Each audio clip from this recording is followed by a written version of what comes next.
Minha gente do Brasil, nós vamos agora conversar com Fabiano Melo, professor associado da Universidade Federal de Goiás e membro da rede de especialistas em conservação da natureza. Ele escreveu um artigo que está repercutindo muito no Brasil e mundo afora. Morte matada e morte morrida do Rio Doce, nos estados de Minas e do Espírito Santo. E ele está na linha conosco. Alô, alô, Fabiano Melo, muito bom dia. Muito bom dia, é um prazer estar com vocês. Prazerão é todo nosso. O senhor está nesse momento em Goiânia? Não. Nesse momento eu estou em Minas Gerais mesmo, que é o meu estado de origem. Ah, mas o senhor é professor na Universidade Federal de Goiás, né, Fabiano? Perfeito, exato. O senhor está aí na região do Rio Doce?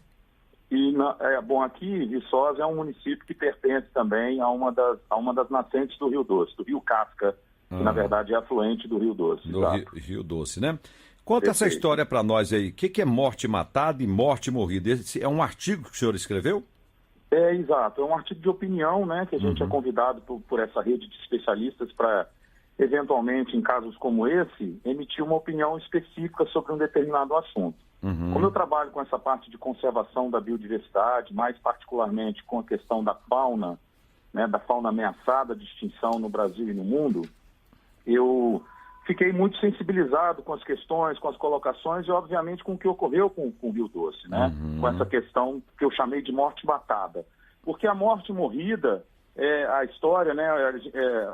Aquela coisa da gente ficar lembrando da nossa infância, da nossa origem e dos termos, né, populares que são muito bem encaixados em momentos como esse. Então, a morte morrida ela já vem ocorrendo na bacia do Rio Doce há mais de um século, né? Ou seja, a própria ocupação humana, que foi um processo natural, né, de interiorização do Brasil, mas que, de certa forma, foi muito irregular, foi muito mal feito, mal planejado, foi levando essa bacia a uma morte que eu estou chamando de morte morrida, porque nós estamos matando lentamente o Rio Doce há muitas décadas, né? E as pessoas não falam sobre isso, ou se falam um pouco.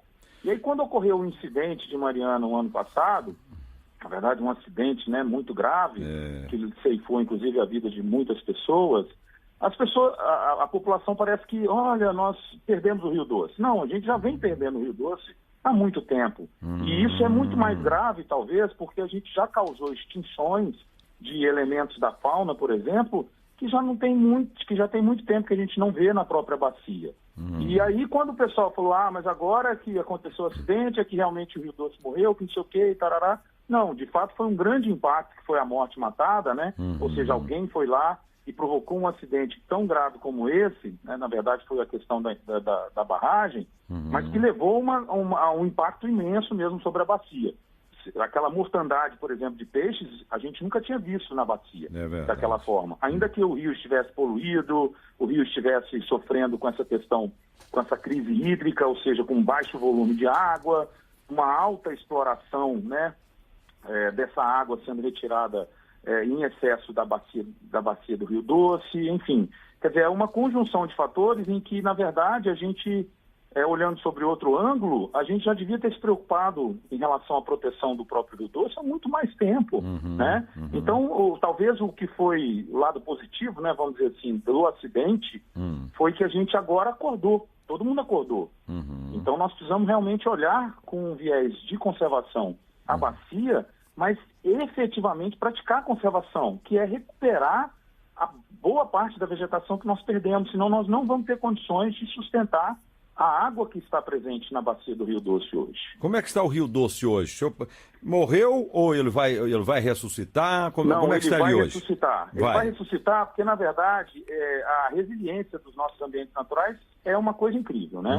Eu sou ecólogo, né? Sou doutor em ecologia, então eu trabalho muito com essas questões ecológicas de resiliência e que a gente chama de resiliência e resistência, né? Resiliência é essa capacidade de um ambiente natural retomar as suas condições originais após sofrer um impacto, que é o que exatamente aconteceu. Mas por que nós vamos ressuscitar, vamos dizer assim, o Rio Doce?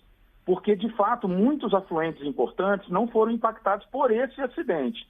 Mas se a gente não fizer o dever de casa e não recompor a vegetação desses afluentes e de boa parte da própria bacia, da calha principal do rio, que a gente chama, né, do Rio Doce, nós não vamos conseguir recuperar esse rio. Pelo contrário, nós vamos, de fato, acabar de enterrá-lo e colocar lá, aqui jaz um rio, porque a situação é calamitosa, né? Nós estamos sofrendo uma sequência de crise hídrica que a gente nunca viu, né, nesses tempos modernos, e isso tudo ajuda com que a situação piore. Mas é uma oportunidade ímpar da gente, portanto, porque como esse acidente foi muito intenso, ele levou à morte de muitas espécies de peixes, levou inclusive de peixes exóticos, que já estavam impactando muito a bacia. Então agora, com essa oportunidade que a gente está tendo, nós podemos não só eliminar alguns dos problemas que já existiam, que eu chamei dessa morte morrida, né?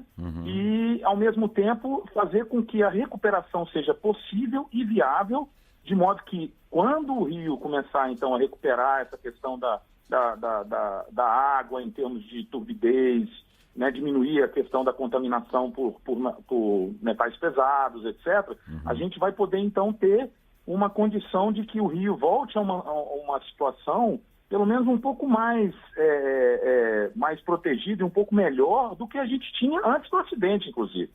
Essa é a minha esperança. E é isso que eu quis chamar a atenção no artigo.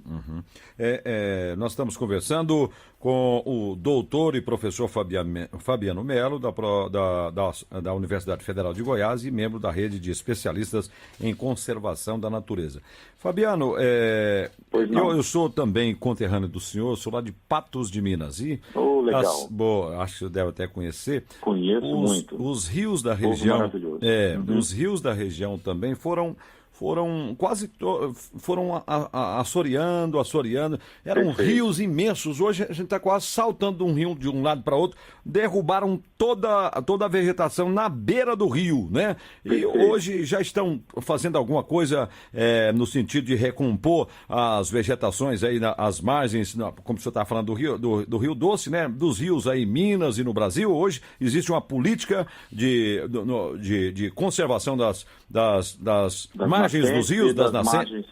Existe? Olha, existem, né, na verdade, diversos projetos, não só de iniciativa pública, mas também de iniciativa privada, no sentido de que a gente tenha a obediência às leis florestais. Houve, em 2012, um ataque frontal ao Código Florestal que prevalecia anteriormente. Isso foi uma situação que nos preocupou muito. Tanto que existem diversas ações de inconstitucionalidade, que estão inclusive sendo avaliadas na nossa Suprema Corte. Sim. Exatamente porque a interpretação que os deputados deram à legislação antiga foi uma interpretação nociva à proteção das nossas águas e nascentes, porque houve uma série de artigos, né, que foram alterados no sentido de diminuir essa área de vegetação, não aumentar. E como a gente já tinha um respeito geral no Brasil ao próprio Código Florestal que prevalecia, né, que era o que estava vigente, a gente já tinha um prejuízo, um déficit muito grande, que é o que você está falando. A gente já tinha muitas nascentes, muitas matas ciliares em vários rios Brasil afora, completamente desprotegidos, porque os próprios agricultores em décadas passadas, inclusive muitos incentivados pelo governo, pelos governos, né, naquela época, desmataram. Hoje a gente está vendo que sem essa proteção legal, né, a gente vai ficar sem água. O Espírito Santo, por exemplo, está passando por uma crise incrível, mas quando a gente olha a região norte do Espírito Santo, não há nada de floresta. E a floresta, ela é importante para a produção da própria chuva, porque com a evapotranspiração das plantas, né, que existem numa floresta tropical, você promove a chuva naquela mesma região e, ao mesmo tempo, ela mantém os níveis de umidade mais altos na atmosfera, favorecendo, em períodos de seca, como esse que nós estamos passando, que haja pelo menos alguns milímetros de chuva naquele mês. E sem floresta isso não acontece. E aí o que é o que você observou? Com a falta dessa mata ciliar, você tem, então, carreamento do solo para a bacia, né, para a calha dos rios, ainda que sejam rios pequenos, que vão ficando cada vez mais rasos e dificultando, portanto, a vazão da água. E aí você tem, portanto, um assoreamento que leva a uma diminuição desse volume de água, associada à própria diminuição do volume de chuvas. Então você tem, ano a ano, uma diminuição nessa quantidade de água disponível, não só para dessedentação animal, mas principalmente para a nossa sobrevivência nas cidades e onde a gente vive. Certo. Hoje o Código Florestal diz o quê, Fabiano? Quantos metros da margem do rio deve ser preservada, nas nascentes? Hoje, o que o Código diz? Eu estou saindo um pouco do nosso assunto aqui, mas o senhor é doutor na área, é bom a gente saber. Exato. Por exemplo, na proteção às nascentes, em muitos casos, ele diminuiu de 50 metros no entorno de uma nascente para 15 metros. Nossa, A gente que vai no campo, a gente sabe que 15 metros de floresta não é nada. Não é nada. É basicamente uma fileira de árvores. Verdade. Então, quando a gente faz isso, a gente ir para as matas ciliares, eles, por exemplo, consideraram a vazão do rio naquele momento de menor intensidade, menor volume de água e não de maior volume, que é quando a água espraia pelas margens e forma aquelas áreas de várzea, que são importantíssimas, inclusive, para retroalimentar o solo, enriquecendo aquele solo novamente com matéria orgânica que vem do próprio rio. Ou seja, diminuiu também essa faixa de mata ciliar em todos os aspectos, em todas as larguras de rios. E isso causa, obviamente, dois problemas sérios. Primeiro, onde a gente tinha proteção, que as pessoas respeitaram o Código passado, você então passa a autorizá-los a desmatar, entende? E, ao mesmo tempo, onde a gente poderia recuperar com margens ciliares, com essas margens com matas ciliares mais largas, a gente não vai ter esse mesmo volume, essa mesma quantidade de floresta. Então, esses foram os grandes impactos que estão sendo questionados no Supremo Tribunal Federal. E é importante a sociedade se manifestar.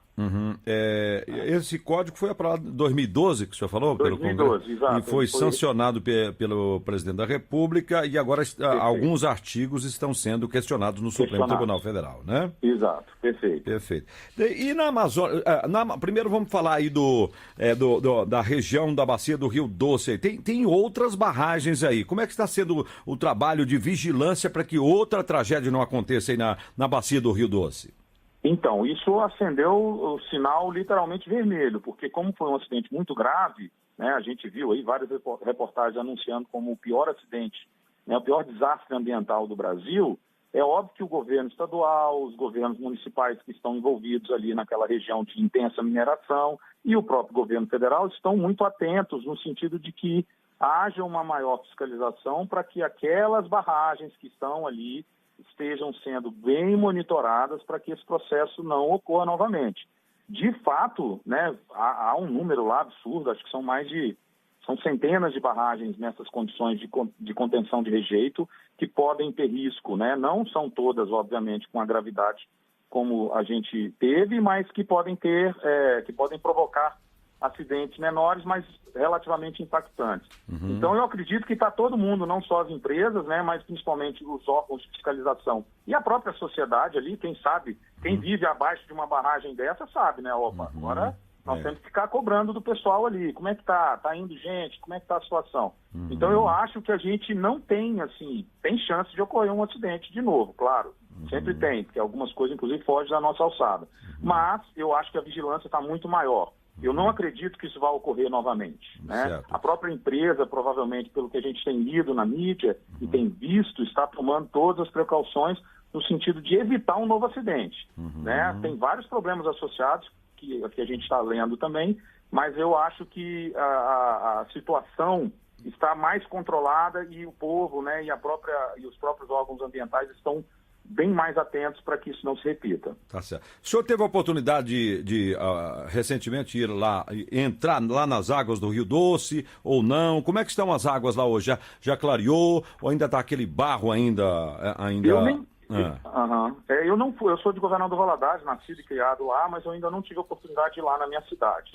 Mas como eu tenho muitos parentes, eu tenho acompanhado não só através dos relatos deles, mas particularmente pelas notícias que a gente vem acompanhando nos principais jornais brasileiros, a situação melhorou bastante em termos dessa turbidez, dessa quantidade de material que está sendo carreado. Mas, e particularmente porque a própria empresa na região do impacto, impediu com que aquela água, que contém muito rejeito, continuasse se misturando ali na calha do rio.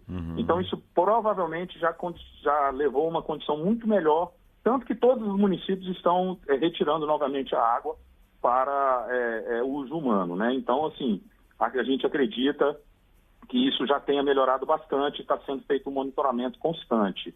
O que eu fico animado com relação à fauna é isso, que os rios, né, os afluentes, irão alimentar novamente a calha principal com indivíduos, né, de peixes que vão, portanto, repovoar essa calha principal. O nosso mistério, o desafio é entender como isso vai acontecer de fato, quais são as espécies que vão retornar e, principalmente, quanto tempo isso vai durar. Né? Tem pesquisador que já está falando questões de poucos anos, enquanto outros falam em questão de década.